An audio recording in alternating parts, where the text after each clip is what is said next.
1, 2, le micro. J'espère qu'il va marcher. On est parti. Petit aparté, pour ceux qui veulent savoir, le timeline de la vidéo est aussi dans la barre d'infos. Je vous laisse tout de suite avec la vidéo. Bonjour à tous, j'espère que vous allez bien. Aujourd'hui, on se retrouve pour un nouveau test de livre de cuisine.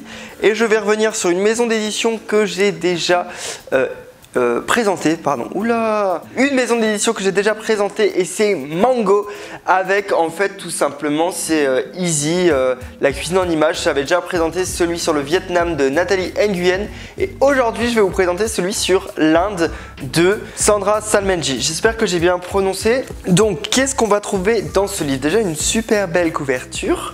Le thème principal ça va être l'Inde, bien sûr, comme c'est marqué dessus. Dans les premières pages, on a de très belles photos, comme d'habitude ça ne change pas, avec un très beau styliste culinaire. J'aime vraiment beaucoup ce qu'ils font Mango au niveau de la world food, c'est un peu leur spécificité. On trouve un sommaire différent comparé à celui sur le Vietnam, donc on a déjà les bases, ça ne change pas. Ensuite on a un petit point sur Sanji, on a un petit point sur la cuisine indienne, ça reste à peu près le même format que l'autre livre. Ensuite on a les ustensiles, toujours dans le même style que l'autre livre, assez vintage mais qui reste moderne.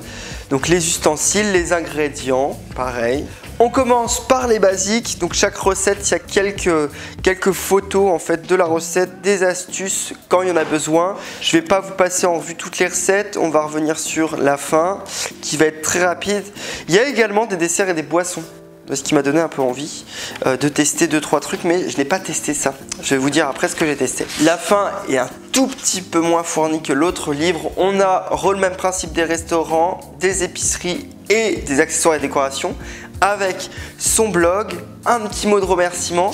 Voilà, alors le livre, comme j'ai dit au début, il est paru aux éditions Mango pour 15 €. Je trouve que le prix est très raisonnable. Les recettes sont, vous le verrez, très bien construites. Et donc nous ensemble, nous allons essayer la recette de beignets de lentilles épicées. Et puis je vous laisse tout de suite avec la vidéo. Pour cette recette, il va te falloir 150 g de lentilles corail, 2 cuillères à soupe de farine de pois chiches, une dizaine de brins de coriandre fraîche, une pincée de piment rouge en poudre, une pincée de curcuma, de l'huile végétale, une gousse d'ail, un oignon, une cuillère à café de graines de cumin. Je commence par rincer mes lentilles et je vais les faire tremper 2 heures dans un grand volume d'eau. Je coupe ensuite l'oignon en 8 parties. Je mets les lentilles égouttées avec l'oignon, la coriandre, l'ail que j'ai dégermé auparavant, le curcuma, le piment, et je vais mixer le tout.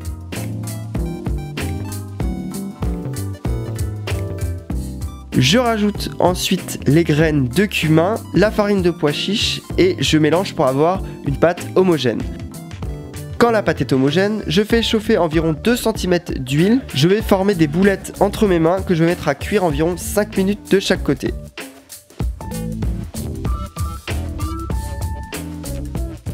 Quand elles sont cuites, je les débarrasse sur du papier absorbant.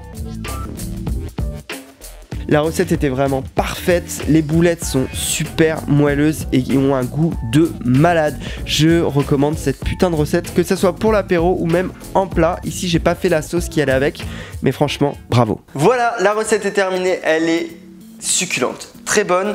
Et ça change un peu de préparer les lentilles comme ça, surtout des lentilles corail, parce qu'on a souvent l'habitude de voir avec la cuisine indienne des dalles de lentilles. Moi j'en ai déjà assez bouffé je pense, et puis j'aimerais bien changer, varier. On a aussi l'habitude de voir avec la cuisine indienne les naans. Ils sont dans ce livre parce que c'est les bases de la cuisine indienne, mais il y a également d'autres recettes qui ouvrent le champ des possibles que ce qu'on a l'habitude de voir.